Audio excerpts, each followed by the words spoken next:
Got it. It is a small video for 15 minutes. All of you can watch, and after that we can have some question answers or some queries or some reflections and some of your feedback, etc. Okay.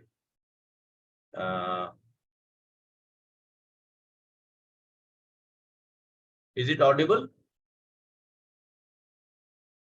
Hare Krishna. No, Prabhuji, it's not audible. Okay, let me share the sound also. Let me just do that. Okay, 1 minute. Okay.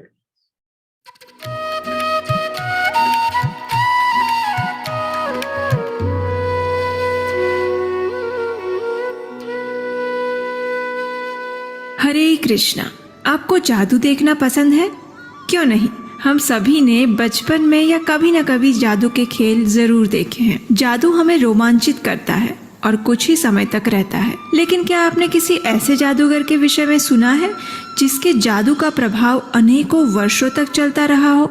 चलिए आज हम आपको एक ऐसे आध्यात्मिक जादूगर की जीवन नगरी में लेकर चलते हैं जिसने अपने जीवन की संध्या में इस विश्व को नया सवेरा प्रदान किया और इस विश्व को भगवान के नित्य धाम गोलोक वृंदावन लेकर जाने का मार्ग प्रशस्त किया। तो चलिए काल चक्र के पहिए को घुमाते हुए सीधे उतरते हैं पवित्र भारत भूमि में बसे पश्चिम बंगाल के कोलकाता शहर में। बात है 1 सितंबर 1896 की। आदि गंगा के तट पर मिट्टी की दीवारों से बना और खपरेल से ढका हुआ एक छोटा सा घर था। जन्माष्टमी के अगले दिन इस घर के सभी सदस्य नंद उत्सव की तैयारी कर रहे थे और उतने में घर के एक कमरे से किसी औरत के चिल्लाने की आवाज आई। घर की सभी महिलाएं उस दिशा में दौड़ी और कुछ समय बाद उसी कमरे से एक नवजात शिशु के रोने की मधुर गूंज सुनाई दी और उसी क्षण अज्ञानता के अंधकार में डूबी मानवता को दिव्य ज्ञान का प्रकाश प्रदान करने वाले एक महान सपूत का जन्म हुआ। पिता गौर मोहन डे और माता रजनी ने नाम रखा अभय चरण, अर्थात जो भगवान श्री कृष्ण के चरणों का आश्रय लेने के कारण निर्भय हो। जब अभय छोटा सा बालक था उस समय उनके घर पर आए हुए एक ज्योतिषी ने भविष्यवाणी करते हुए कहा कि अभय 70 वर्ष की आयु में समुद्र पार जाएगा और संपूर्ण विश्व में 108 मंदिरों की स्थापना करेगा। हालांकि माता रजनी और पिता गौर मोहन डे के लिए ये भविष्यवाणी एक अगोचर आश्चर्य से अधिक नहीं थी, लेकिन आने वाला समय इस भविष्यवाणी को चरितार्थ करने की तैयारी में लगा हुआ था। गौर मोहन डे कोलकाता में रहने वाले और व्यवसाय से कपड़े के व्यापारी थे, लेकिन स्वभाव और संस्कार से भगवान श्री कृष्ण के परम भक्त थे। माता रजनी भी आज्ञाकारी, सुशील और पतिव्रता स्त्री थी। गौर मोहन और उनका परिवार प्रतिदिन नजदीक के राधा गोविंद मंदिर में जाता और अभय को भी बाल्यकाल से राधा गोविंद देव जी की विशेष कृपा प्राप्त हुई थी। और आप जानते हैं, अत्यंत छोटी आयु में ही गौर मोहन ने अपने पुत्र अभय के लिए एक व्यावसायिक मृदंग वादक को नियुक्त किया, जिसके परिणाम स्वरूप अभय ने बाल्यकाल में ही मृदंग के विविध ताल और कीर्तन करना सीख लिया था। गौर मोहन का स्वप्न था कि उनका पुत्र बड़ा होकर श्रीमती राधा रानी का शुद्ध भक्त बने और इसलिए उनके घर पर जो भी साधु संत और वैष्णव जन आते उनसे वे अभय के लिए इसी आशीर्वाद की याचना करते थे। प्रतिवर्ष कोलकाता में निकलने वाली रथ यात्रा को देखकर अभय के मन में भी इच्छा प्रकट हुई कि वे भी ऐसे ही जगन्नाथ रथ यात्रा निकालेंगे। बस फिर देर किस बात की। इस कार्य में उनके सहायक बने उनके पिता और आसपास के उनके मित्रगण। पिताजी ने लकड़ी का छोटा रथ बना कर दिया और अभय तैयार हो गए अपनी पहली रथ यात्रा का आयोजन करने के लिए। आसपास की महिलाओं ने विविध व्यंजन बनाकर प्रसाद बांटा और अभय ने अपने मित्रों के साथ मिलकर कीर्तन करते हुए 8 दिन तक यात्रा का निर्देशन किया। 6 वर्ष के अभय को उनके पिता ने राधा कृष्ण के अति सुंदर विग्रह दिए थे और तभी से अभय जो भी खाते पीते वो विग्रहों को अर्पित करते थे। इस प्रकार वैष्णव परिवार में अभय का बचपन कृष्ण भक्ति से पोषित होता रहा। अभय ने अपनी स्नातक की पढ़ाई स्कॉटिश चर्च कॉलेज से पूर्ण की। उन दिनों वे अंग्रेजों के विरुद्ध स्वतंत्रता की लड़ाई में जुटे हुए महात्मा गांधी से प्रभावित थे और इसका कारण सिर्फ एक था कि गांधी हमेशा अपने साथ भगवत गीता रखते थे। पढ़ाई पूरी करने के बाद अभय ने डॉक्टर बोस की रासायनिक प्रयोगशाला में विभाग प्रबंधक के रूप में नौकरी करना प्रारंभ किया था और उनका विवाह भी हो चुका था। लेकिन उनके जीवन का एक सबसे महत्वपूर्ण पड़ाव तो अभी आने वाला था, जो उनके जीवन की संपूर्ण दिशा को परिवर्तित करने वाला था। और वो समय था सन 1922 का, जब 26 वर्ष के युवक अभय अचानक दैव इच्छा से एक महान शुद्ध वैष्णव आचार्य श्रील भक्ति सिद्धांत सरस्वती ठाकुर से मिलते हैं। अभय को प्रथम दृष्टि में देखते ही उन्होंने कहा, आप शिक्षित नव युवक हैं, आप चैतन्य महाप्रभु के संदेश का प्रचार विश्व भर में क्यों नहीं करते? अभय ने जो सुना उस पर विश्वास करना उनके लिए असंभव था। फिर भी विनम्रता पूर्वक उन्होंने श्रील भक्ति सिद्धांत सरस्वती ठाकुर से पूछा, आपके श्री चैतन्य के संदेश को कौन सुनेगा? हम पराधीन देश के निवासी हैं। अंग्रेजों के अधीन रहते हुए हम भारतीय संस्कृति का प्रचार कैसे कर सकते हैं? इस प्रश्न के उत्तर में श्रील भक्ति सिद्धांत सरस्वती ठाकुर ने गंभीर वाणी में कहा, कृष्ण चेतना को भारतीय राजनीति में परिवर्तन होने की प्रतीक्षा करने की आवश्यकता नहीं है। कृष्ण चेतना इतनी महत्वपूर्ण है कि वह प्रतीक्षा नहीं कर सकती।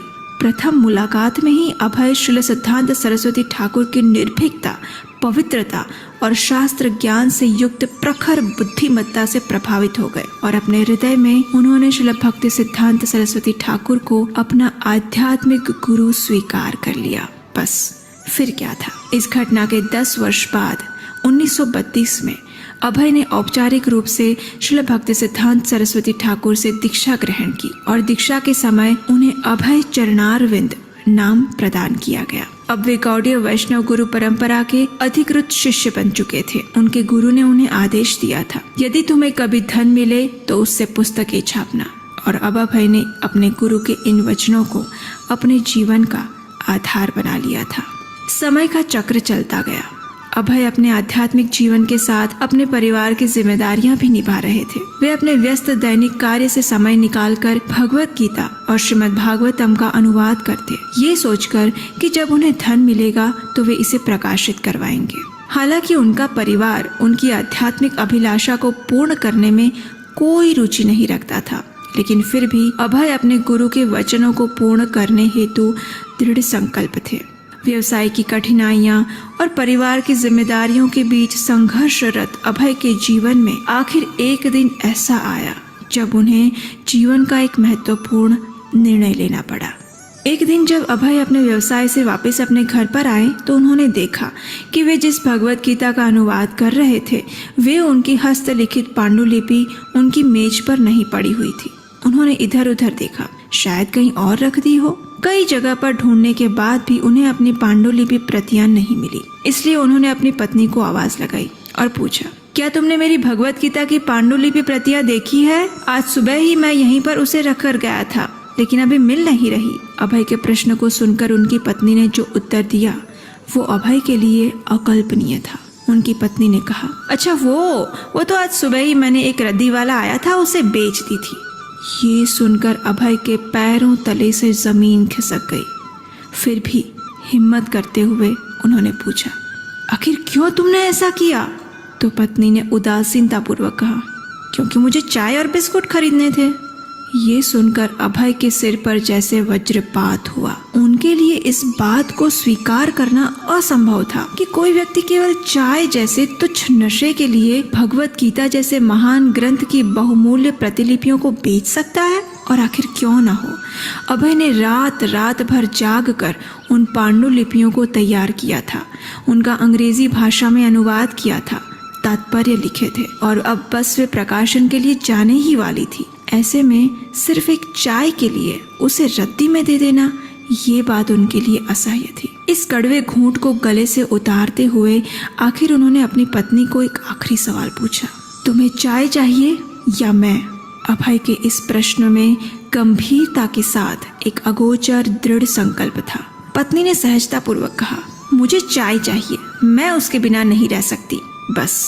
और क्या था। उसी दिन अभय चरण ने अपना घर हमेशा के लिए छोड़ दिया और अपनी पारिवारिक जिम्मेदारियों से मुक्त होकर संपूर्ण जीवन अपने गुरु के आदेश को पूर्ण करने प्रचार कार्य में समर्पित कर दिया। अनेक विपरीत परिस्थितियों का सामना करते हुए आखिर अभय चरणारविंद ने 17 सितंबर 1959 के दिन केशव जी गौड़ीय मठ में भक्ति प्रज्ञान केशव महाराज से संन्यास दीक्षा प्राप्त की और उनका नाम पड़ा अभय चरणारविंद भक्ति वेदांत स्वामी महाराज। और उसके बाद उनके संघर्ष और दृढ़ संकल्प की एक और यात्रा प्रारंभ हुई। भक्ति वेदांत स्वामी के गुरु महाराज ने प्रथम मुलाकात में ही उन्हें पाश्चात्य देशों में जाकर अंग्रेजी भाषा में कृष्ण भावनामृत का प्रचार करने का आदेश दिया था। उसे वे भूले नहीं थे। अनेक कठिनाइयों और संघर्ष के मध्य भक्ति वेदांत स्वामी ने श्रीमद् भागवतम के 3 खंडों का अनुवाद और प्रकाशन पूर्ण किया था और वे भगवत दर्शन पत्रिका भी चला रहे थे। आखिर 13 अगस्त 1965 के दिन 69 वर्ष की आयु में अभय चरणारविंद भक्ति वेदांत स्वामी अपने जीवन के एक और महत्वपूर्ण पड़ाव की ओर निकल पड़े। वे जलदूत नामक एक छोटे भारवाहक जहाज से अमेरिका जाने के लिए निकल पड़े थे। अपने साथ केवल 40 रुपए, एक छाता, कुछ कपड़े और श्रीमद् भागवतम की अपनी कुछ प्रतियां लेकर वे संपूर्ण विश्व को कृष्ण भावनामृत का संदेश देने के लिए निकल पड़े थे। उनकी ये यात्रा भी अपने गुरु के आदेश को पूर्ण करने के लिए उनके दृढ़ संकल्प की कड़ी परीक्षा ही थी, क्योंकि इस यात्रा के दौरान समुद्री बीमारी तो थी ही, लेकिन उसके साथ साथ 2 बार उन्हें दिल का दौरा भी पड़ा। लेकिन उन्होंने स्वप्न में देखा कि भगवान श्री कृष्ण इस जहाज का नियंत्रण अपने हाथ में लिए हुए हैं और उसके बाद अटलांटिक समुद्र की शांति को देखकर कप्तान स्वयं आश्चर्यचकित रह गए। आखिर 32 दिनों की यात्रा संपूर्ण करके भक्ति वेदांत स्वामी अमेरिका आ पहुंचे। अमेरिका पहुंचना ये उनकी समस्याओं का अंत नहीं था, अपितु और कठिन संघर्ष की शुरुआत थी। अमेरिका में कुछ समय तक एक अमेरिकन दंपति ने उनके प्रारंभिक आवास को वहन किया, लेकिन भक्ति वेदांत स्वामी एक सन्यासी थे और वे यहाँ कृष्ण भावनामृत का प्रचार करने के लिए आए थे, इसलिए एक स्थान पर रहना उनके लिए संभव नहीं था। केवल श्री कृष्ण पर आश्रित रहकर अपने गुरु महाराज के आशीर्वाद सिर पर धारण करके वे न्यूयॉर्क के लिए निकल पड़े। न्यूयॉर्क में प्रारंभिक दिन उनके लिए अत्यंत कठिन रहे। जहाँ भी उन्हें अवसर मिलता वे भगवत गीता के ऊपर प्रवचन देते।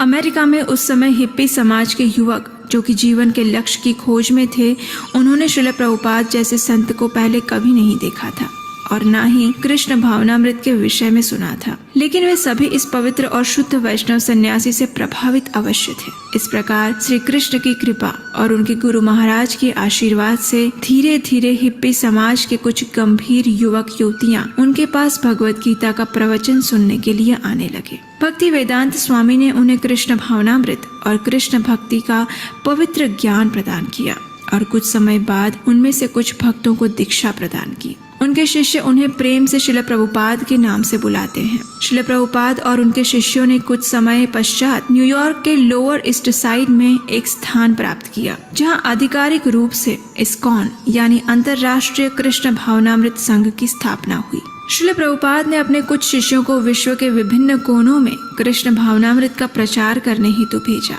और बस ये तो मात्र एक छोटी सी शुरुआत थी। अगले 12 वर्षों के अंदर कृष्ण कृपा मूर्ति अभय चरणारविंद भक्ति वेदांत स्वामी श्रील प्रभुपाद ने 10,000 से अधिक शिष्यों को दीक्षा प्रदान की और कृष्ण भावना का प्रचार करने हेतु विश्व की 14 बार परिक्रमा की।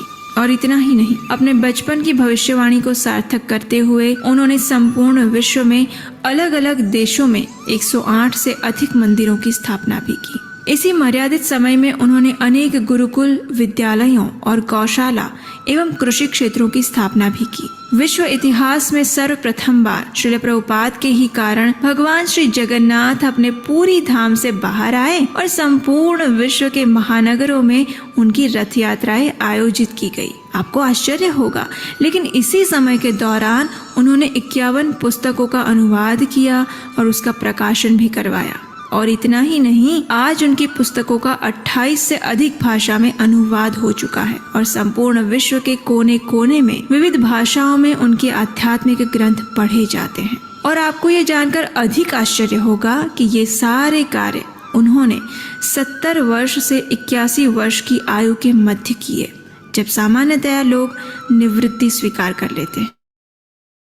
आखिर 14 नवंबर 1977 को वृंदावन के कृष्ण बलराम मंदिर में उन्होंने अपने इस भौतिक देह का त्याग किया। उनकी समाधि वृंदावन में श्री कृष्ण बलराम मंदिर में है तथा उनकी पुष्प समाधि पश्चिम बंगाल के मायापुर में स्थित है। जगत गुरु श्रील प्रभुपाद एक ऐसे व्यक्तित्व हैं, एक ऐसे आध्यात्मिक जादूगर हैं, जिन्होंने अत्यंत कम समय में अज्ञान रूपी भौतिकतावादी अंधकार में डूबी हुई मानव सभ्यता को जगाया, झिझोड़ा और उन्हें कृष्ण चेतना का वो अमृत पिलाया जिससे वे अपनी वास्तविक पहचान को पुनः प्राप्त करके भगवान के आध्यात्मिक धाम वापस लौट सकते हैं। यदि श्रील प्रभुपाद के जीवन चरित्र ने आपको प्रभावित किया है तो आज ही इस वीडियो को अधिक से अधिक लोगों तक पहुंचाइए। इससे आपका तो सम्मान बढ़ेगा ही, लेकिन साथ साथ हमारी वैदिक सभ्यता के राजदूत समान श्रील प्रभुपाद के जीवन से अन्य करोड़ों लोगों को भी प्रेरणा मिलेगी।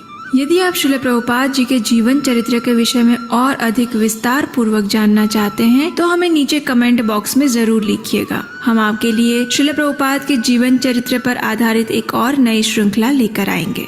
हरे Krishna. Tava kripa hale mor katha shuda habe shuniha sabara shoka duka jai guji bhe nachao nachao nachao prabhu nachao se mate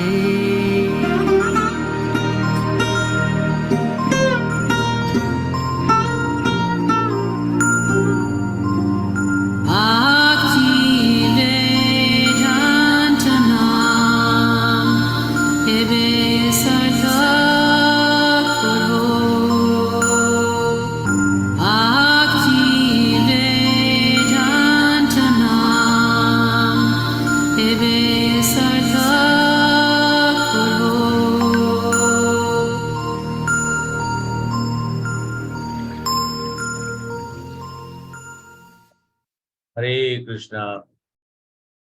हरे कृष्णा। हरे कृष्णा प्रभुजी। हरे कृष्णा माता जी।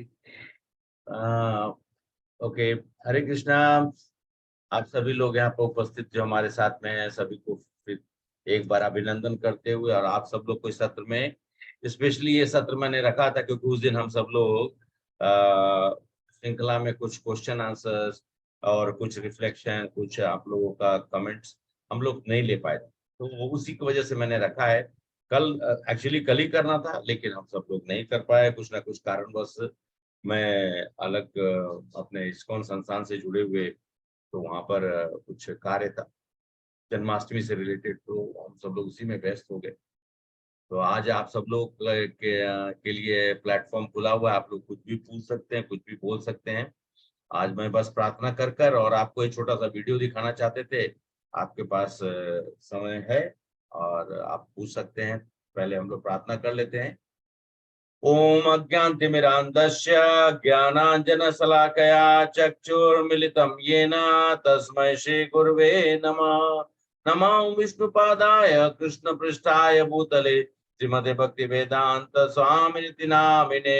नमस्ते सरस्वती देवे गौरवाणी प्रचारिणे निर्विशेषा शून्यवादी पाश्चात्य देशतारिणे। जय श्री कृष्ण चैतन्य प्रभु नित्यानंद श्री अद्वैत गदाधर श्रीवासादि गौर भक्तवृंद। हरे कृष्णा कृष्ण कृष्ण हरे हरे, हरे राम राम हरे हरे। मुखम करोति वाचालं पंगुम लंघयते गिरिं यत्कृपातं वन्दे श्री गुरु दीनतारिणं श्री परमानंद माधव श्री चैतन्य ईश्वरम्। ओम नमो भगवते वासुदेवाय। आप लोग भी बोलिए, ओम नमो भगवते वासुदेवाय। ओम नमो भगवते वासुदेवाय। ओम नमो भगवते वासुदेवाय। नारायणं नमस्कृत्य नरं चैव नरोत्तमं देवीं सरस्वतीं व्यासं ततो जयमुदीरये। नष्टभद्राय भद्रेषु नित्यं भागवत सेवया भक्ति उत्तम श्लोके भक्ति भवन इष्टकी। कृष्णाय वासुदेवाय देवकी नंदनाय च नंद गोप कुमाराय गोविंदाय नमो नमः। श्री श्री राधा माधव। हरे कृष्ण। श्री श्री राधा माधव। जय श्री राधा मदन मोहन जी की जय, गोविंद जी की जय, राधा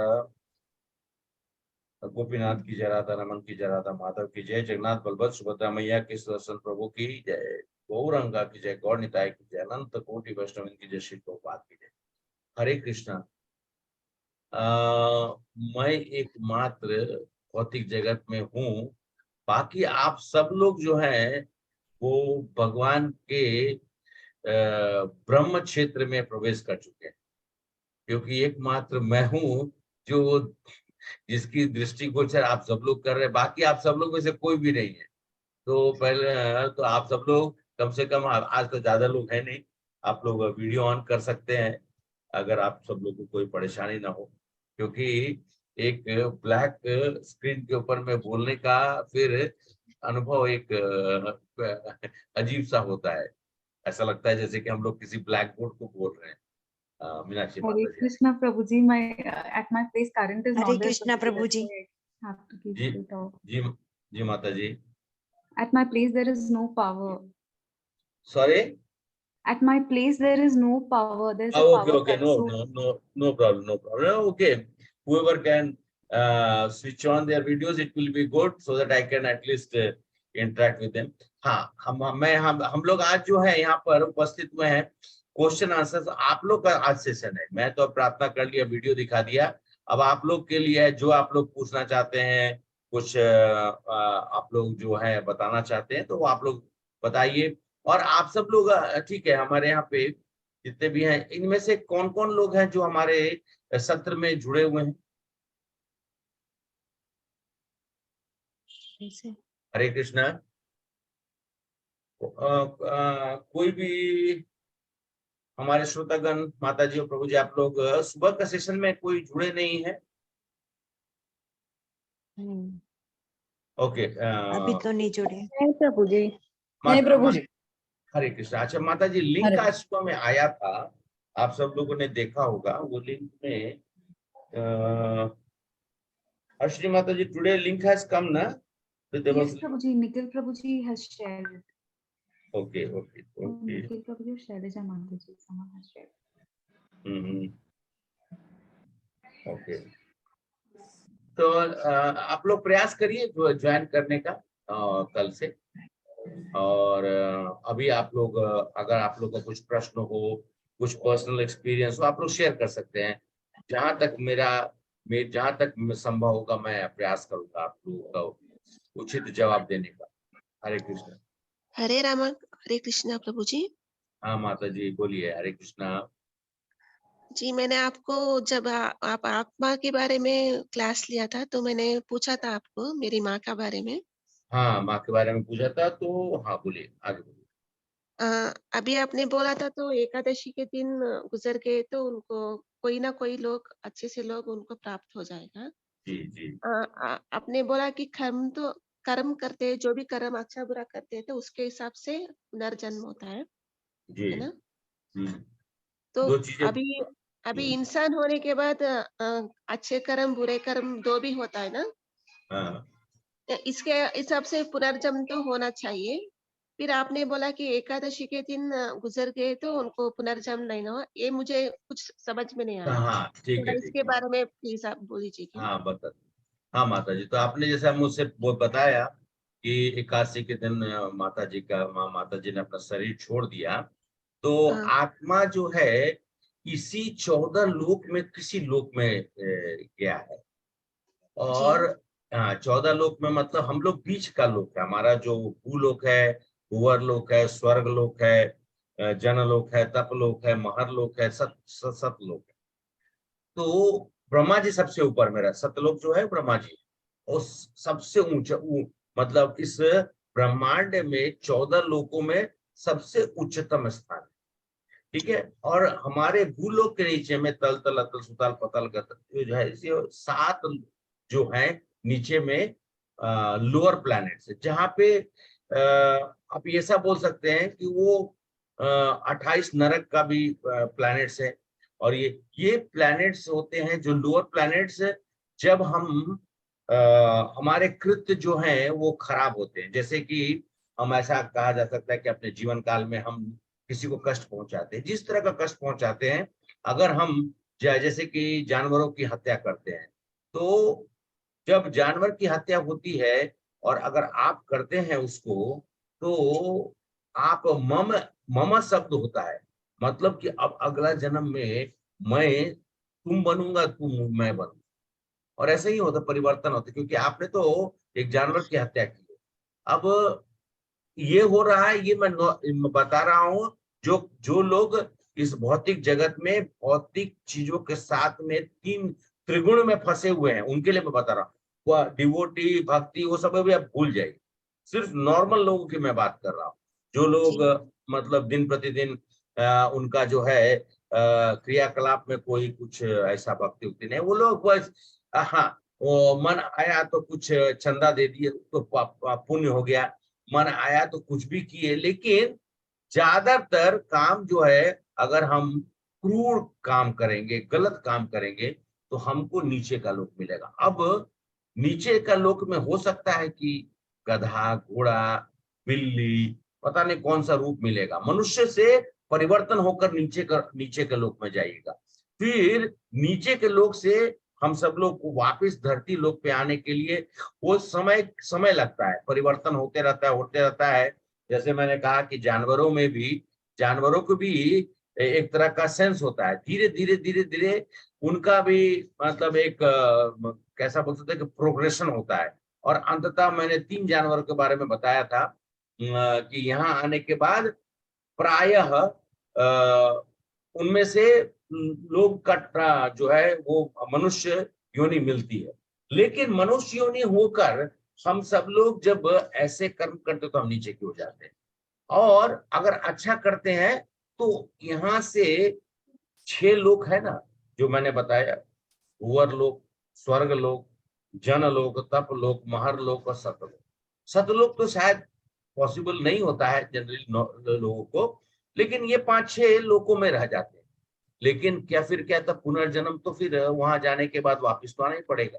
मैंने शायद ऐसा नहीं कहा था, मैंने ये कहा था कि अगर माता जी इस 81 के दिन पे अगर भगवान की भक्ति करती रही, अगर भगवान विष्णु के शरण में रहकर या भगवान कृष्ण के केशव की उन्होंने भक्ति की, या तो वैकुंठ की ओर, धाम की ओर प्रवेश करेंगी, या फिर भगवान के धाम को प्रवेश करेंगी।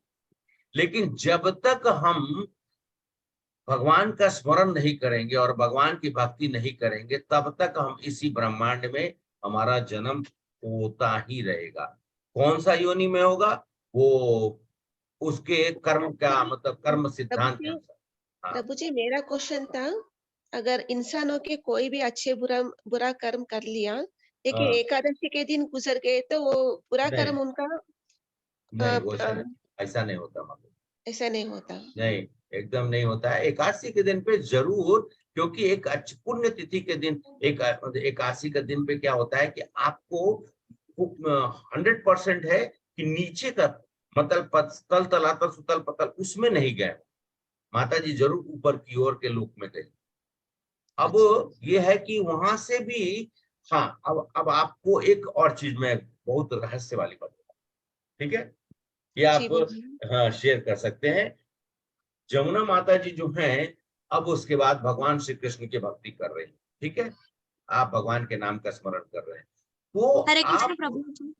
माता जी, हरे कृष्ण, तो आप जब भगवान का स्मरण करने लगते हैं, आपके परिवार में जैसे कि जो मान लिया भाई हो या मतलब आपकी माता के जो संतान में से कोई एक, या सब लोग करें तो अच्छी बात है, कोई एक भी जब भगवान के नाम का स्मरण करने लगते हैं तो उनका प्रोग्रेशन होने लगता है। हो सकता है कि उनको वापस इस लोक में आने का मतलब जरूरत ना पड़े, वो वहां से जिस भी लोक, मान लिया जाए कि स्वर्ग लोक में गई हैं, तो स्वर्ग से और ऊपर चली जाएंगी। और आपकी भक्ति के कारण कहा जाता है कि ऐसे तो लोग जो कहा मैंने सुना है कि जनरेशंस एंड जनरेशंस आगे के और पीछे के सब लोगों को मुक्ति मिल जाती है। मुक्ति इन द सेंस कि वो लोग इस ब्रह्मांड को छोड़कर आध्यात्मिक जगत में प्रवेश करते हैं। तो अब क्योंकि माता जी मान लिया जाए कि उन्होंने भक्ति नहीं की है, तो और वो कोई लोक में जाकर मतलब फंस गई हैं या अटक गई हैं, क्योंकि देखिए एक और चीज है, अब आप प्रभु बोलेंगे कि प्रभु जी आप एक चीज बोल रहे कि वापिस देखिए माता जी, होता क्या है कि स्वर्गलोक का जो एक दिन है, स्वर्गलोक का जो एक दिन है हमारा एक साल के बराबर है। हाँ, तो अब वहां चले जाएंगे तो तुरंत थोड़े वापिस आएंगे, वो तो समय लगेगा। अभी गए, अभी अगर गए तो आप ये मान के चलिए कि स्वर्गलोक जो गया ना वो 10,000 साल के बाद वापिस आएगा। और आज के 10,000 साल के बाद अगर हम सोचे तो कलयुग जो है, कलिकाल का रूप और ज्यादा भयावह होगा। क्योंकि अभी तो महाप्रभु ने थोड़ा रोक दिया है, 10,000 साल का ये सतयुग हमको देकर गए हैं। उन्होंने कहा है कि आप लोग भगवान के स्मरण करिए, भगवान के नाम का जप करिए और महामंत्र का उच्चारण, महामंत्र को अपने जीवन का संकीर्तन मानकर, संकीर्तन यज्ञ मानकर उसको करिए और इस जन्म को सार्थक करके वापिस आध्यात्मिक जगत चले जाइए। जो आप जो बोल रहे हैं अभी, हम जो बच्चे हैं, उनके माँ के बच्चे, हम भगवान को प्रार्थना करने से माँ को भी यस, जैसे 100%, अच्छा यस लोक यस मिल जाएगा जी। यस यस माता जी, 100%। जब और ये कहीं जप पे, करते रहना, हरे राम हरे कृष्णा जप करने से अच्छा है। यस माता जी, अच्छा, हरे, हम जब महामंत्र करते हैं ना, हरे कृष्णा कृष्णा कृष्णा हरे हरे, हरे राम राम राम हरे हरे। अब ये जितना ज्यादा आप जप करेंगे उतना फास्ट उनका प्रोग्रेशन, उतना फास्ट आपके जो भी पूर्वज है, मतलब जो जनरेशन बिफोर हैं वो जब सब हम लोग। बोलते हैं तो कुछ हम संकल्प करके बोलना है क्या इसके बारे में? नहीं नहीं, आपके आपके आपको कुछ संकल्प करने का जरूरत नहीं है। आप मन, देखिए आप अपनी माँ को तो याद करते हैं, पिता को सब लोग करते हैं, हम सब लोग जब तक रहते हैं धरती लोक पे अपने प्रियजनों को याद करते हैं, भाई बहन, तो वो सब लोग, तो पति बच्चों सबको याद करते हैं ना। तो जब मन में रहता है तो सबके लिए आपको सोच कर नहीं करना है, आप करेंगे तो उन लोग वहां पर ताली बजाते हैं, उन लोग वहां पर नृत्य करते हैं कि मेरा परिवार में एक व्यक्ति जो है वो कृष्ण का नाम लेना शुरू कर दिया है। और कृष्ण बोलते हैं कि जिसने मेरा नाम लिया मैं सबको ताड़ दूंगा। तो उनका, उनकी भक्ति करने का आनंद तभी होता है जब हम ये समझ लेते हैं कि भगवान हमारी भक्ति से ही प्रेम कर, भगवान को और कुछ नहीं चाहिए। और हमारा जो है ना, ये जो नॉर्मल जो हम सब लोग पूजा कर्म कांड ये वो करते हैं, भगवान की भक्ति में पत्रम पुष्पम फलम तो युमा भक्ता प्रक्षति, भगवान तो मात्र जल, तुलसी पत्ता और एक फूल से भगवान खुश हो जाते हैं। एक फल उनके सामने में रख दीजिए, उसी से खुश हो जाते हैं। भगवान को कुछ नहीं चाहिए, भगवान के पास सब कुछ है। हाँ, हम सब लोगों को भगवान के पास जाकर मांगने की जरूरत नहीं, भगवान तो हमारे हृदय में वो सब जानते हैं। जी, आपकी व्यथा ठीक है, आपकी व्यथा है, मन में दुख होता है तो भगवान से आप बात करें, बात करना चाहिए। भगवान सामने में है तो हम सब लोग को ना उनसे मतलब बहुत लोग को आप देखिएगा भगवान से मुस्कुराते रहेंगे, कुछ कुछ बात करेंगे, वो आपका पर्सनल रिलेशन है भगवान के साथ। और कृष्ण का रिलेशनशिप ऑफिशियल नहीं, वेरी पर्सनल। एक ही भगवान तो एक ही है और बाकी सब लोग तो देवी देवता लोग सब लोग हैं। भगवान एक, कृष्ण को हम लोग कृष्ण ही बोलते हैं, बाकी भगवान विष्णु बोलेंगे, किसी को कुछ बोलेंगे, लेकिन कृष्ण को इतना प्रेम से खाली कृष्ण क्यों बोलते हैं? कृष्ण मेरा है, कृष्ण मेरे हैं। और किसी को हम लोग ऐसा नहीं बोलते। आपने कभी सुना है? लेकिन कृष्ण को इतना मेरा है। प्रेम, हाँ, ये मेरे मेरे मदन मोहन है, ये मेरे गोविंद है, ये मेरे गोपीनाथ है, ये मेरे कृष्ण है, ये मेरे सांवरे सलोने हैं। सब लोग कृष्ण को अपना मानते हैं। अब कृष्ण का अलग अलग स्वरूप लेके बैठते हैं, कोई वात्सल्य प्रेम में है, माता पिता का प्रेम से कृष्ण को देखते हैं, कोई सखा का प्रेम साख्य रस में है, कोई जो है वो दास्य रस में है। भगवान को, भगवान का एक्चुअली में हम सब लोग दास ही हैं। दास्य रस सबसे ऊपर का रस माना जाता है, लेकिन उसके अलावा बहुत लोग आप देखेंगे कि भगवान श्री कृष्ण को अपना पुत्र के रूप में अडॉप्ट कर चुके हैं, तो वात्सल्य प्रेम में रहते हैं। माँ यशोदा नंद बाबा के जैसा, देव माता देवकी और वसुदेव के जैसा। हाँ, और कुछ लोग सखा बन जाते हैं, जैसे गोप सखा लोग थे, नित्य क्रीड़ा करते थे, भगवान को अपना मित्र बना लेते हैं। कृष्ण तुम ही मेरा फ्रेंड और कोई नहीं। मुझे ऐसा है। मेरा और एक क्वेश्चन था। हाँ, बोलिए बोलिए। आप बोल रहे थे कि भगवान से बात किया तो कॉन्वर्सेशन होना चाहिए भगवान के बीच में, हम लोगों के बीच में। हमको कैसे पता चलता है कि भगवान हमको, हम जो बोल रहे हैं भगवान वो सुन रहा है, उसको हाँ, रिएक्ट कर रहे हैं, हम हाँ, कैसे yes, देख मालूम सकते हैं? चलेगा। Correct correct. हमको कैसे तो पता चलता है इसके बारे में? हाँ, कैसे मालूम चलेगा? तो आप बात करना जब शुरू करेंगे तो भगवान जो है सामने में आपको देखेंगे, तो आप तो रेस्पॉन्ड नहीं कर रहे हैं, लेकिन आपका जैसे जैसे ये भावना जो है भगवान से जुड़ने, भगवान ने क्या थोड़ा देर के लिए ना, भगवान हम सब लोगों को परीक्षा लेते हैं ना, हमारा संकल्प देखते हैं, और वो देखते हैं कि हम शुद्ध रूप से कितने इसमें बात कर रहे हैं। तो कुछ समय तक वो लगेगा, एक दिन आपकी भावना खुद जुड़ जाएगी और आपको भगवान आपको दिखेंगे, आपको दिखने लगेंगे, आपके मन में, हृदय में आप सब कुछ महसूस करने लगे। होते हैं। इसको आपको पूर्णतः विश्वास करके और श्रद्धा जब बढ़ जाती है, तो श्रद्धा, भजन क्रिया और अनर्थ निवृत्ति, उसके पास ये सब साधु संग, फिर अनर्थ निवृत्ति, ये सब जब होने लगेगा तो कृष्ण को देखने के लिए आपको आंखों की जरूरत नहीं पड़ेगी, रेसिप्रोकेशन अंदर ही अंदर चलता रहेगा। देखिए, ये तो मैं आप सबको बताने का मतलब तरीका है कि भगवान के साथ में हम लोग कैसे रेसिप्रोकेट कर सकते हैं। और कृष्ण आज भी कृष्ण अपना कोई ना कोई रूप में, कोई ना कोई स्वरूप में आकर, जब भी आप उनको पुकारते हैं, जब भी आप उनको बुलाते हैं, तो वो आते हैं। जो शुद्ध मन से कृष्ण को पुकारा तो क्यों नहीं आई? अरे, ये थोड़े जो है, ये तो हम सब लोग जानते हैं ना। या द्रौपदी जब देखी कि मैं, मतलब अब मेरे अंदर में, द्रौपदी भी बहुत शक्तिशाली थी, ऐसा नहीं है। जब उन्होंने पूरी ताकत लगा दी और देखे कि दुशासन जो 10,000 हाथी वाला ताकत रखने वाला आदमी भी, जब उस लगा कि अब हमारी इज्जत जो है अब मेरे हाथ में नहीं, तब उन्होंने अपने आप को पूर्ण रूप से भगवान को समर्पण कर दिया। और भगवान ने साड़ी का रूप धारण करके, साड़ी का रूप धारण किया उन्होंने, साड़ी मतलब उनके हाथ से निकल, साड़ी का रूप धारण करके द्रौपदी का उन्होंने चीरहरण होने से बचाया। और अनेकों अनेक दृष्टांत हैं। ये सब देखिए, हम जब हम महाभारत सुने या फिर ऐसा, भगवान तो प्रकट हुए ना, भगवान तो थे ही, इस धरती पे थे ही। 125 साल रहकर भगवान अपनी लीला समाप्त कर कर वापिस जाए। आज भी द्वारका है ना, द्वारका है, मथुरा है, वृंदावन है। तो भगवान उन गलियों में खेले हैं, भगवान उन जगहों पे घूमे हैं। आपको बस अपनी श्रद्धा को बढ़ानी, और 100% कृष्ण आपसे रेसिप्रोकेट करे। जी माता जी, शुक्रिया गुरु जी, शुक्रिया। धन्यवाद माता जी। आपने अपने हृदय की बात पूछी, इसके लिए मैं आप सहस्त्र आपको निवेदन करते हुए और साथ साथ में प्रार्थना भी करते हुए कि आपके मन में भगवान के प्रति जो जो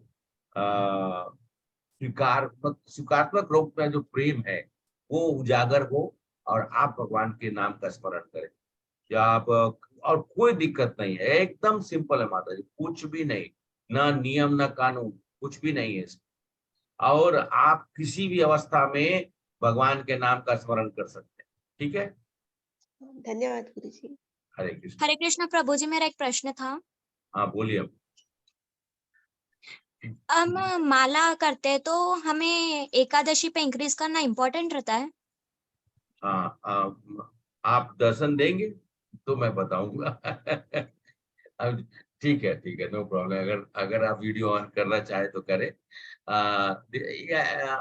एकादशी का दिन भगवान को बहुत प्रिय है, तो अगर हम कर सके ज्यादा, जितना ज्यादा हो सके कर सके, तो वो कहते हैं कि फलित होता है। जैसे आप सब लोग माताएं तो शॉपिंग करने में तो खैर वो माहिर है। तो शॉपिंग करने जाते हैं तो आप सब लोग पहले ढूंढते हैं कहाँ पर सेल SALE लिखा हुआ है। सेल है और कहाँ पे 50% है या फिर ज्यादा है, उसमें आप प्रवेश करते हैं। तो उसी तरीके से एकादशी जो या फिर और जो स्पेशल दिन है, जैसे गौर पूर्णिमा होता है, जन्माष्टमी होती है, अभी पुरुषोत्तम मास है, तो ये दिनों पे क्या है, भगवान ने अपना स्टोर खोल दिया है और सेल में बोल रहे हैं कि अगर तुम एक बार करोगे तो मैं तुमको 1000 गुना फल दूंगा। तो एकादशी के दिन जो भगवान को बहुत प्रिय है, उस दिन करने से आपको फल बाकी के दिनों से थोड़ा ज्यादा मिलेगा। मतलब मैं आपको एक क्या कहते हैं, बिजनेसमैन तरीके से बता रहा हूँ।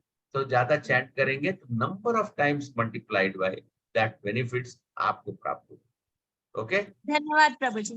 हरे कृष्ण कृष्ण। प्रभु जी, जी पूछिए प्रभु। मेरा एक सवाल है सर। हाँ अच्छा, कुलदीप प्रभु जी, हाँ पूछिए। सर जैसे गीता में लिखा है भगवान ने कि कभी फुर्सत मिले तो पढ़ना जरूर, तुम्हारे उलझनों का मैं मुकम्मल जवाब हूँ। हाँ, तो सर ऐसा एक कौन सा एक मंत्र है हमारे लिए जो हमारे कारोबार, व्यापार, व्यवसाय में को बढ़ाए और हमें उस रात दिन उसको जपते रहे मंत्र को? हरे कृष्णा के अलावा मुझे जो लगता है। और इस जगत में और कोई मंत्र है ही नहीं। ये महामंत्र का आप जप करते रहिए और मन की अगर अभिलाषा आपकी कि आपका सब कुछ अच्छे से चलते, तो बस कृष्ण से बात करिए। महामंत्र छोड़कर और कोई भी ऐसा मंत्र नहीं, क्योंकि भगवान ने ऐसा कोई मंत्र और दिया ही नहीं है। चैतन्य महाप्रभु आकर यही बोल के गए कि आपको जैसी आपकी अभिलाषा, कृष्ण उसी प्रकार से पूर्ण का। अगर आप कृष्ण भगवान से मतलब ऐसा नहीं बोल रहा हूँ, मतलब आपके लिए नहीं, मतलब कोई आदमी अगर कृष्ण भगवान से प्रेम की जगह पर अपने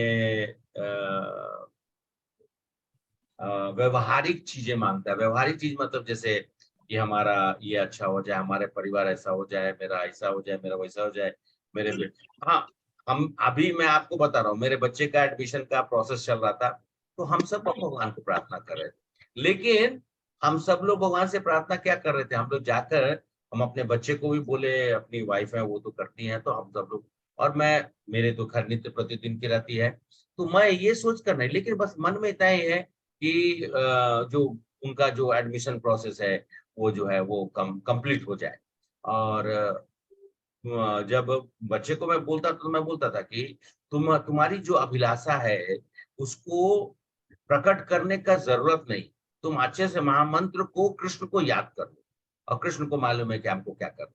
तो और जो चीज मतलब सब कुछ है, नाम है, सब कुछ होने के बावजूद भी जो पत्राचार होता है वो नहीं हो रहा था। मैं आप लोग को एग्जाम्पल ही दे रहा हूँ, जो नहीं हो रहा था। 20-22 दिन हो गए थे, हम लोग को लेटर नहीं मिला था। अचानक से मालूम चला कि उन्होंने जो लेटर भेजना था वो मतलब मिसप्लेस हो गया, चाहे भूल गए। एक बच्चे का एडमिशन, तो उनको उन्होंने काफी क्षमा प्रार्थना भी उन्होंने मांग की, और उन्होंने हमें 1 दिन का समय दिया, बोला कि किसी भी तरीके से हम आपसे आग्रह करें कि उन्होंने कहा कि उनके बच्चे, उन्होंने कहा कि उनके बच्चे का भविष्य की बात है, आप उनको प्लीज लेके आइए।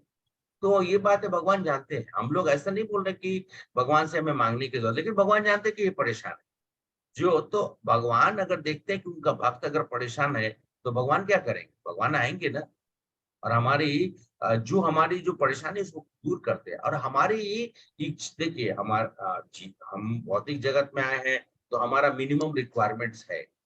हमारा जैसे एक परिवार है, चाहे जो भी है, मिनिमम रिक्वायरमेंट्स होती है। हाँ, हम चाहेंगे कि हम मुकेश अंबानी बन जाए, चाहे अडानी बन जाए, वो सब का परिधान कृष्ण के साथ में नहीं।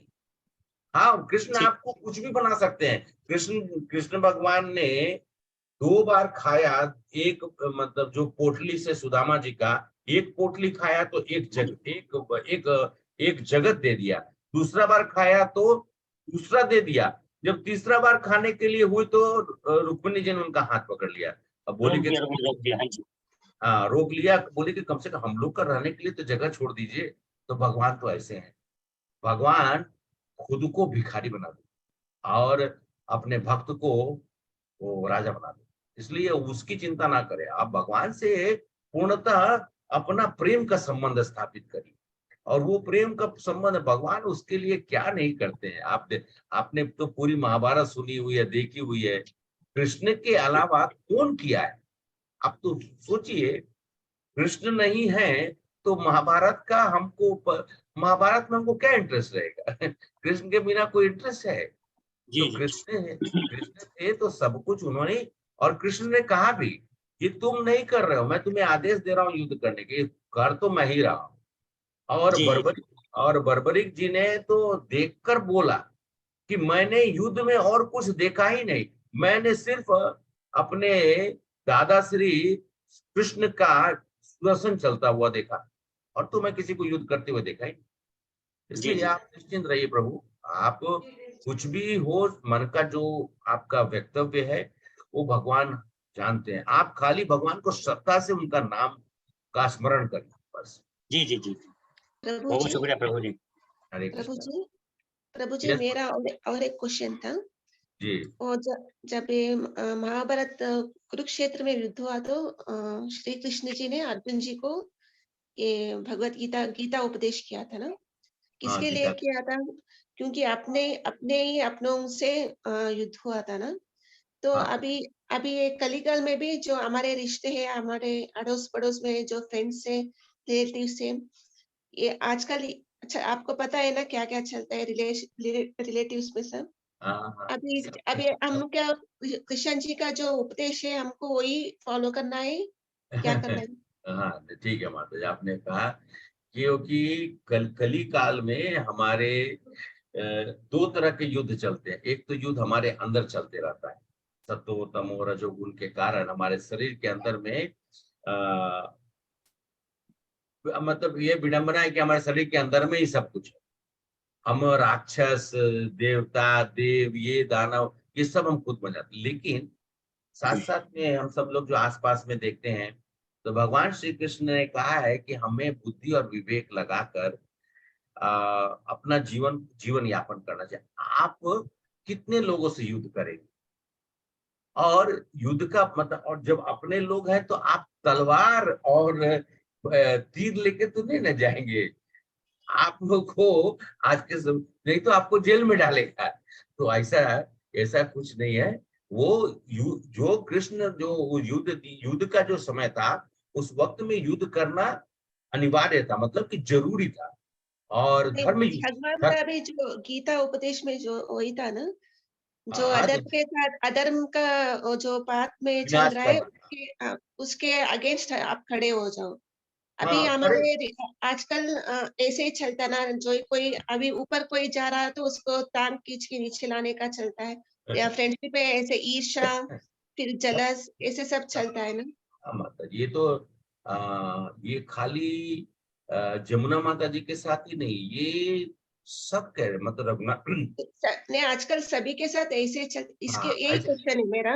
ये इसके कलिकाल है, ये कलिकाल है माता जी, कली तो का ये प्रभाव। कलिकाल के हिसाब से हम लोग कैसे इसको फेस कर सकते हैं? फेस कुछ नहीं का, ये से बोले ना भगवान के शरण में रहिए। जैसे ही आप देखिए, आपसे पहले लोग ईर्ष्या करेंगे। जब आप भगवान कृष्ण की भक्ति करेंगे ना, धीरे धीरे धीरे धीरे ये सब जितने जो छदम बुद्धि वाले, जो आपका जो जैसे कि जो आपके साथ में ईर्ष्या करते हो, चाहे जो आपके साथ में इस तरह का व्यवहार करते होंगे, वो सब धीरे धीरे अब आपको छोड़ देंगे। हम आपको लिख के देते हैं कि जब देखेंगे कि अरे ये तो भक्त बन गया या भक्त बन गई हैं, बस इमिडिएटली बहुत सारे लोगों का संबंध विच्छेद हो जाएगा आपसे। आप उसकी चिंता ना करें, और आप उन लोग को इग्नोर करिए, इग्नोर कर दीजिए। उनके साथ में अपने संबंध को बस उतना ही तक रखिए जितना कि जरूरी है। अगर बहुत कोई आपके मतलब परिवार के सदस्य बहुत नजदीकी सदस्य है, तो बस वार्तालाप तक रखिए। और जब देखे कि कोई भी कि आपको हृदय को जब कोई चोट पहुंचा रहा हो या अंदर से, क्योंकि आजकल मारा पीटी तो नहीं होता ना, वो पिंच करते हैं। तो बात जब से ही आपको बोल लगता है, वही तो। हाँ तो जो आपको पिंच करते हैं उनसे तो जैसे ही लगा कि अब वो कुछ ऐसा बात कर रहे हैं तो उसको कट शॉर्ट कर दीजिए और बोल दीजिए कि अभी मेरा समय कुछ है बाबा, बस कुछ बहाना बना लीजिए और उनसे आप दूर जाइए।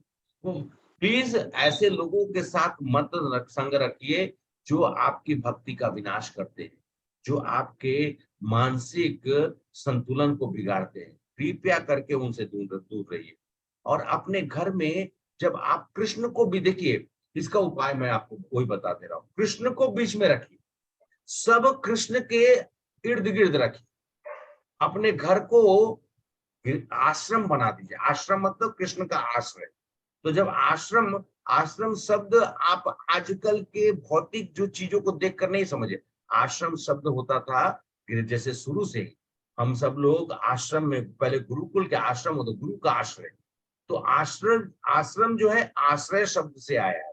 तो अपने घर को आश्रम बनाकर भगवान को बीच में रखकर, और सब लोग जब भगवान की भक्ति करेंगे तो फिर आपस में लड़ाई क्यों करेंगे? कोई लड़ाई नहीं करेगी। जी मेरा और एक क्योंकि क्वेश्चन था। अभी आप ही बोले, आप पहले जो क्वेश्चन पूछे थे ना, उनको आपने बोला था कि जो कुछ भी होता है भगवान के हिसाब से, जो भगवान चाहता है वही चलता है। तो ऐसा नहीं बोला इसके था बारे माता। में आप कैसे लिंक, अभी आपने, इसको कैसे हम लिंक माता जी, करके देख सकते हैं? हाँ माता जी, आपने प्रश्न पूछा। मैंने ऐसा नहीं बोला, मैंने ऐसा बोला था कि जो लोग भगवान के भक्त होते हैं उनका पूरा का पूरा दायित्व तो भगवान के हाथ में होता है। भगवान उनका करते, जो करना है भगवान करते हैं।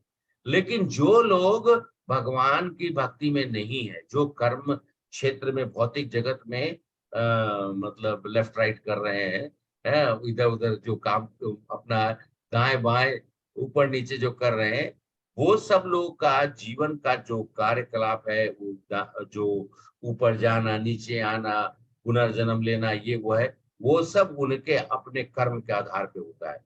उसमें भगवान फिर कुछ भी करते नहीं है। भगवान बोले जिस दिन तुम मेरे शरण में आओगे उस दिन से तुम्हारा दायित्व मेरी है।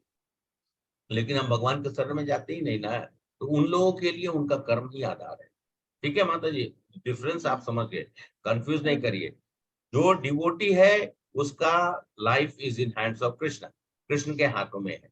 जो डिवोटी, नॉन डिवोटी है, जो कर्मीज है, जो इस जगत में भगवान को विश्वास नहीं करते या फिर भगवान की भक्ति नहीं करते हैं, उनका अपना जीवन का कार्यकलाप उनके कर्मों के आधार पर, फिर उनके जो नित्य प्रतिदिन के कर्म।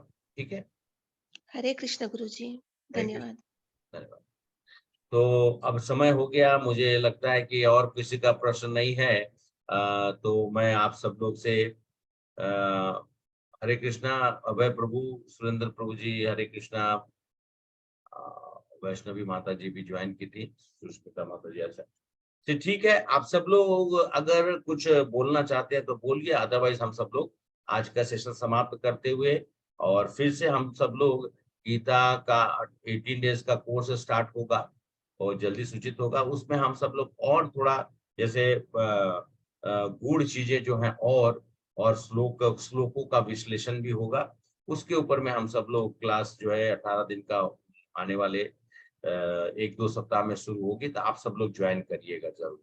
और ज्वाइन कर फिर आप सब लोग के समक्ष मैं अपनी मैं पूर्णतः आपसे इतना ही बोल सकता हूँ कि अपने जितना भी जो मैंने सीख रखा है या कुछ जाना है अपने गुरुजनों और श्रेष्ठ वैष्णव जनों के द्वारा, उसको, और शिल प्रभुपाद की असीम कृपा, उनके हमारे कृष्ण कृपा मूर्ति ऐसी भक्तिदास स्वामी प्रभुपाद, उनके जो वचन और उनके दिए हुए ग्रंथों के द्वारा जो भी हम सब लोगों ने सीखा है वो आप सब लोग के सामने में प्रस्तुत कर और आपके मन की जितनी भी दुविधाएं हैं या फिर आपके मन की जो भी अभिलाषाएं हैं ज्ञान प्राप्त करने के लिए, उसको हम लोग पूर्ण करने का प्रयास करें। ठीक है माता जी से प्रभु जी, आप सब लोग का फिर से एक बार धन्यवाद करते हुए, और आज के समय में आप लोग 16-17 लोग जुड़े, जो भी 20 लोग जुड़े छोटे से नोटिस पे, उसके लिए मैं फिर से आप लोगों का हृदय से अभिनंदन करते हुए और आप सब लोग को प्रणाम। और आगे के सत्र में हम लोग का फिर मुलाकात होगी, और कल सुबह में आप सब लोग ज्वाइन करने का प्रयास करिए। उर्मिला माता जी ज्वाइन करती है और हमेशा वो, और हिंदी का सेशन मैं लेता हूँ वो थोड़ा 7 बजे के बाद होती है। तो अगर जपा में आप ज्वाइन करेंगे तो सुबह में आप लोग 4-5 बजे के 4:30 बजे के बाद तो सेशन चालू हो जाता है। आप लोग कभी भी आकर ज्वाइन कर सकते हैं। 1-2 माला जो है वो आप लोग करिए, शुरू में स्टार्टिंग करिए। जमुना माता जी आप जो है कम माला जो है स्टार्ट करिए करना। और बाकी और जो लोग नहीं कर रहे हैं तो वो लोग भी कर सकते हैं महामंत्र का जाप। और धीरे-धीरे महामंत्र को बढ़ाना है, 16 माला तक करना है। और क्लास जो है 7 बजे के बाद हिंदी में 7 सवा 7 के आसपास 7:15 तक हिंदी में शुरुआत होती है। तो जो लोग हिंदी में सुनना चाहते हैं वो लोग 7:15 को फिर से ज्वाइन कर सकते हैं। और जो लोग जपा में वो शुरू से ज्वाइन कर सकते हैं। आप लोग के ऊपर में है, अपना समय और ये देखकर उसी हिसाब से आप लोग अपना ग्रुप में ज्वाइन करिए। हम सब लोग वहाँ पे रहेंगे आप लोगों को रिसीव करने के लिए, अभिनंदन करने के लिए। ठीक है? दीप्ति प्रभु जी, माता हरे कृष्ण, एक सवाल छोटा सा मेरा और है। हाँ प्रभु बोलिए। सर, जो ये सर्टिफिकेट इश्यू करेंगे क्या आप लोग? हाँ, सर्टिफिकेट इशू हो जाएगा। प्रभु जी क्या होता है कि बहुत सारा कार्य मतलब होते हैं, तो आप लोग का नाम रजिस्टर्ड है। और हर्षिनी माता जी हमारे साथ में हैं, हमारे बैकएंड टीम जो है। यस माता जी, when we will Yes. Be issuing certificate? Prabhuji, I think everyone has to stay in the group. We'll get the details and we will share it in the group, Prabhuji. Okay. So yes हम आप लोग को एक form शायद भेजेंगे, उसमें आप लोग अपना नाम उन सब डिटेल्स डाल के और आप भेज देंगे। उसके बाद सर्टिफिकेट सबका बन जाएगा और सब लोग को सर्टिफिकेट्स भेज दिया जाएगा। ठीक है? और जो लोग हैदराबाद में रहेंगे वो लोग, हम लोग कोई ना कोई दिन पे एक सेशन रखेंगे जहाँ पे आप सब लोग को आमंत्रण कर हो सकता है गीता साधका के बाद, तो आमंत्रण करके या जन्माष्टमी के समय में या जब भी कोई ऐसा मौका मिलेगा तो आप लोग को बुलाकर सर्टिफिकेट्स आप लोग को हैंड ओवर किया जाएगा। ठीक है? बहुत बहुत शुक्रिया प्रभु जी, बहुत बहुत शुक्रिया प्रभु जी। हरे कृष्णा प्रभु। हरे कृष्ण। ठीक है, Hare ओके Krishna, माता जी, वी कैन Prabhuji. Pranam. वांछा कल्पतोष कृपा सिंधु एव च पतितानां पावनेभ्यो वैष्णवेभ्यो नमो नमः। वैष्णव वृंद की जय, श्री प्रभुपाद की जय। हरे कृष्णा माता जी, we can Hare close Krishna, now. Prabhuji. Thank you so much. Thank you Hare Krishna माता जी, thank you so much for your support है। हरे Thank कृष्ण। you, Prabhuji.